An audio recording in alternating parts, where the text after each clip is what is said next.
আসসালামু আলাইকুম everyone, welcome back to my channel. কেমন আছেন সবাই? আশা করছি যে যেখানে আছেন ভালো আছেন, সুস্থ আছেন।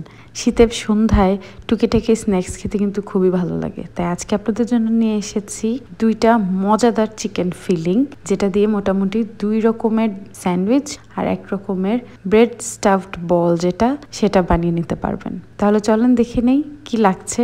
একটা হোল চিকেন, একটু আদা রসুনের পেস্ট আর লবণ দিয়ে সামান্য একটু পানি দিয়ে ঢেকে বসিয়ে দিলাম। যখনই এরকম একটু হয়ে এসেছে তখনই চিকেনগুলোকে উঠিয়ে স্টকটা ফেলে দিয়েছি।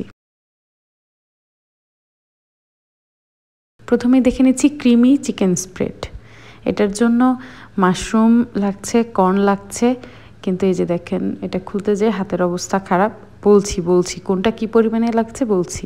কর্ন আর মাশরুমের কিন্তু ওই প্রিজার্ভড ওয়াটারটা ফেলে দিয়ে সেটাকে আমি ভালোভাবে ধুয়ে নিয়েছি। Corn, mushroom, chilli flakes, pepper powder, salt আর লাগছে ময়দা। এই সব কিছু দিয়ে আগে একটা হোয়াইট সসের বেস রেডি করে নেব, যেটা রেসিপি আমি বেশ কয়েকবার আগে দেখিয়েছি, তাও আরেকবার দেখে নেন। ফার্স্টে একটু ময়দাটা ভালোভাবে ভুনা হয়ে আসলে সেটাতে ঠান্ডা দুধ দিতে পারেন বা পানি। আমি এই রেসিপিটার জন্য পানি দিয়েছি। তারপর সাইডে একটু অয়েল দিয়ে সেখানে আবার বাকি সব ইনগ্রিডিয়েন্টসগুলো দিয়ে ভেজে একসাথে চিকেনের সাথে মিক্স করে নিচ্ছি। এই টাইমে একটু ড্রাই মনে হবে, টেনশনের কারণ নেই। এই পর্যায়ে এসে আবার ঠান্ডা দুধ অথবা পানি অ্যাড করতে হবে। আমি পানি দিয়েছি আর লবণটা চেখে দেখলাম একটু লাগবে, দিয়ে দিচ্ছি। এই পর্যায়ে মাশরুমটা দিয়ে দিচ্ছি, ভালোভাবে মিক্স করে এটাকে 5 to 7 মিনিটস কুক করলেই হচ্ছে। এটা বেশি ফ্রাইড বা বেশি ভাজা এরকম কিছু দরকার নেই, এরকম গুই ক্রিমি টেক্সচারটাই থাকবে। নর্মালে 2 থেকে 3 দিন ভালো থাকবে, আর ফ্রিজারে রেখে দিলে 1 মাস পর্যন্ত রাখতে পারবেন। তারপর দেখে নেন চিকেন অ্যান্ড ভেজি ফিলিংটা।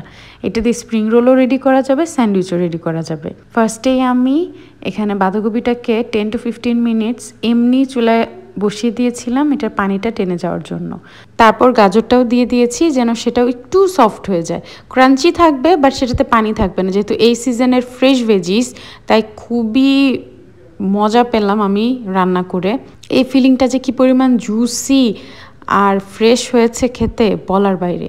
তারপর এই ভেজিগুলোকে একটু সাইড করে রেখে একই প্যানে আমি তেল দিয়ে চিকেন, ক্যাপসিকাম, তারপর পেঁয়াজ পাতা আর একটু কেচাপ দিয়ে ভালোভাবে নেড়েচেড়ে নামিয়ে নিয়েছি। দেখতেই পাচ্ছেন কি পরিমাণ যে জুসি হয়েছে, একটুও ড্রাই আউট করেনি।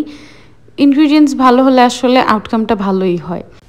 একটা ক্রিমি চিকেন স্প্রেড আর ভেজি ফিলিং যদি আপনার হাতের নাগালে থাকে তাহলে যে আপনি এটা দিয়ে কত কিছু করতে পারবেন, ইউ হ্যাভ নো আইডিয়া।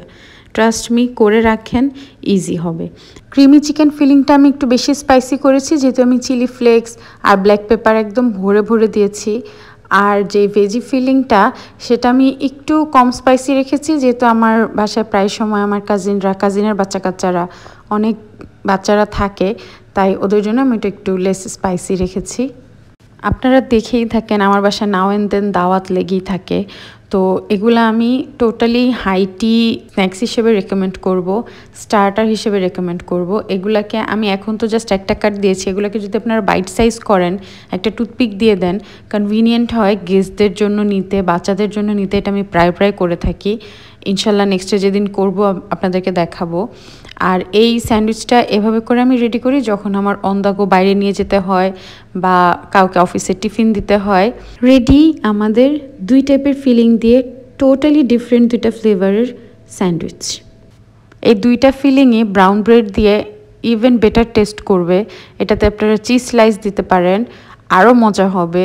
ব্রেডগুলোকে আপনারা টোস্ট করে নিতে পারেন, কিন্তু যেহেতু আমি ক্রিমি একদম হোয়াইট সেই সফট স্যান্ডউইচটা চাচ্ছিলাম, তাই আমি এখানে ব্রেডগুলোকে টোস্ট করিনি, কিছুই করিনি। নেক্সট দেখে নেন স্টাফড ব্রেড বলস। এটা যে কি মজা, ট্রাস্ট মি, একবার এটাকে ট্রাই করে দেখবেন। এখানে আমি ব্রেডগুলোকে পানিতে নিয়ে একটু এপিটোপিট হালকা ভিজিয়ে যতটুকু পসিবল পানিটাকে ড্রেন করে নিচ্ছি হাত দিয়ে চেপে। তারপর এটাকে আমি ওই ক্রিমি চিকেন স্প্রেডটা দিয়ে ফিল করছি। অল্প একটু দিবেন, খুব বেশি দেওয়ার প্রয়োজন নেই। তারপর যেভাবে পসিবল নিজের সব মেকানিজম, সব জ্যামিতি ত্রিকোণমিতি লাগিয়ে এটাকে প্লিজ বন্ধ করার চেষ্টা করবেন। আর এখানে আমি ব্রাউন সাইডগুলো ছাড়া ব্রাউন সাইড সহ 2ভাবেই দেখাচ্ছি। আর যেগুলোর আমি ব্রাউন সাইড নিয়ে নিই সেগুলোকে আমি অলরেডি রোস্ট করতে বসিয়ে দিয়েছি, সেটা দিয়ে আমি ব্রেড ক্রামস বানিয়ে ফেলবো। হালকা একটু রোস্ট করে ব্লেন্ড করে নিলেই আপনাদের ব্রেড ক্রামস রেডি। অনেক সময় দেখা যায় যে একটু বেশি হোয়াইটটা বেশি চলে যায়, তখন এই গ্রাইন্ডটা করার পরেও আরও একবার রোস্ট করে নিতে পারেন, কিন্তু আমার কাছে এটা পারফেক্ট মনে হয়েছে। আমি এটাকে কোট করে তারপর এটাকে ডিপ ফ্রাই করে নিব। ডিপ ফ্রাই করার জন্য কিন্তু তেলটা খুবই গরম হতে হবে। অ্যাজ এখানে কুক হওয়ার কিছুই নেই, আমাদের ফিলিংটা কুকড, ব্রেড কুক হওয়ার কিছু নেই। বাইরে আমরা যেহেতু এগ ওয়াশ বা এগের কোনো কোটিং দেইনি, so no issue. Just high ফ্লেমে এটাকে এপিটোপিট ঘুরিয়ে একদম ক্রিস্পি হলেই ইনস্ট্যান্ট নামিয়ে ফেলবেন, বেশি টাইম নেবেন না। অবশ্যই ব্রেডের পানিটা খুব ভালোভাবে ড্রেন করবেন, আদারওয়াইজ তেলে দেওয়ার সাথে সাথে সেটা ছিটতে পারে, রিস্কি। একটু ট্রিকি, বাট ট্রাস্ট মি, আপনার যে কোনো হাইটি পার্টির শান বাড়ায় দিবে এই ছোট্ট স্ন্যাক্সটা।